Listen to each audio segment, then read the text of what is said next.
itu ya tentunya akan minim sekali modal. Jadi kita langsung dapat keuntungan gitu aja.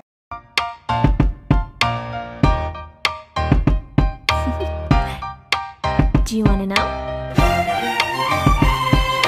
Well, I've been thinking about you, and I think you'll have to listen, because... Halo, assalamualaikum warahmatullahi wabarakatuh. Kembali lagi ke channel YouTube aku, Mbak Gina. Jadi di video kali ini aku bakal sharing seputar dropship dan reseller.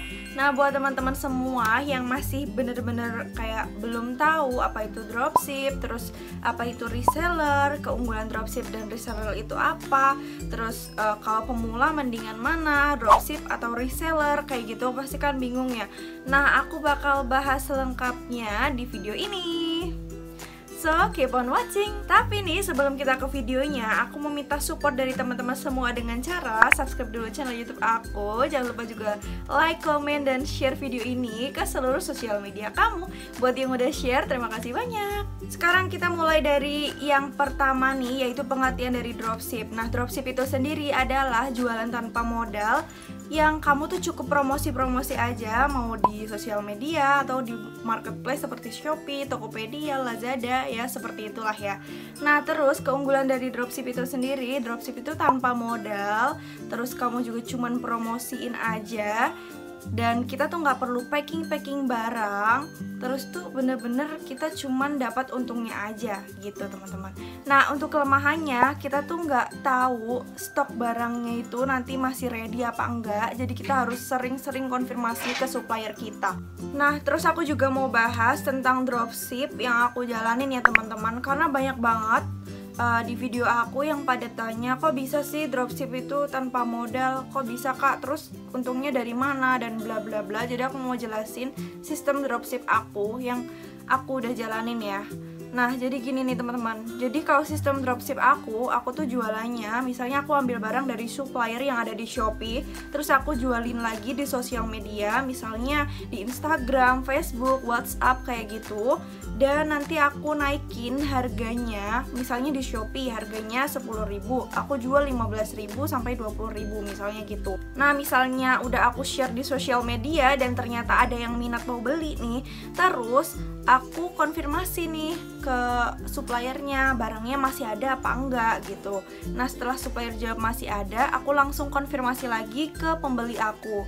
Setelah itu si pembeli harus bayar ongkir dan juga harga jual yang udah aku tentuin. Misalnya kayak tadi ya, misalnya harga jualnya 15.000 plus ongkirnya 10.000, jadi dia harus bayar 25.000 ke aku. Nah, setelah si pembeli ini transfer ke aku, baru aku bakal pesenin barangnya ke supplier. Setelah itu, nanti supplier yang bakal packing dan kirim barangnya. Nah, biasanya kalau misalnya kita ordernya di Shopee, nanti tuh akan ada resi otomatisnya. Jadi kita tinggal salin resinya dan kita kirim resinya ke pembeli kita gitu. Biasanya kan orang bakal nanyain resi, kak ini udah dikirim belum, dan bla bla bla. Karena biasanya kalau misalnya dropship itu kayak sering dikiranya tuh kita nipu gitu loh teman-teman. Jadi pasti bakal ditanyain resi. Oke, sekarang kita masuk ke pembahasan tentang reseller. Apa itu reseller? Nah, reseller adalah jualan dengan cara stok barang. Nah, biasanya yang dijual adalah barang orang lain gitu, brand milik orang lain gitu ya teman-teman. Nah, terus keunggulannya apa sih kak kalau reseller? Yang pertama banget keunggulannya adalah kita gak perlu yang namanya ribet-ribet tanyain ke supplier kita, misalnya barangnya ready apa enggak kak, gitu-gitu. Gak perlu repot-repot kayak gitu karena kita udah ngestok barangnya. Nah, sekarang untuk kekurangan dari reseller nih teman-teman. Yang pertama nih, kita harus stok barang. Nah, kalau stok barang itu kan harus punya modal tentunya. Jadi kalau reseller itu kita harus punya modal dulu. Terus yang kedua nih, kita nggak tahu apakah barang itu bakal laris atau enggak, ya kan? Jadi kita harus kencengin tuh promosinya kalau mau barang yang ada di tangan kita tuh laku gitu ya. Terus yang ketiga, kita akan ribet untuk yang namanya packing barang dan kirim barang karena kita adalah reseller. Itu ya teman-teman untuk kekurangan dari reseller. Oke, jadi kita bakal sampai ke kesimpulannya nih teman-teman. Nah, jadi mending mana, dropship atau reseller? Jawabannya itu ada tergantung dari kamu sendiri. Nah, kalau misalnya kamu masih pemula, aku saranin kamu jadi dropship. Tapi misalnya kamu udah tahu pasarnya, terus kamu udah punya target marketnya gitu, udah mesti ada gitu, ya udah kamu jadi reseller aja. Kalau dropship sendiri itu udah jelas banget minim resiko, karena kita nggak perlu modal gitu. Dan kalau misalnya kamu terapin apa yang udah aku jelasin tadi, misalnya dropship dengan cara aku, itu ya tentunya akan minim sekali modal. Jadi kita langsung dapat keuntungan gitu aja.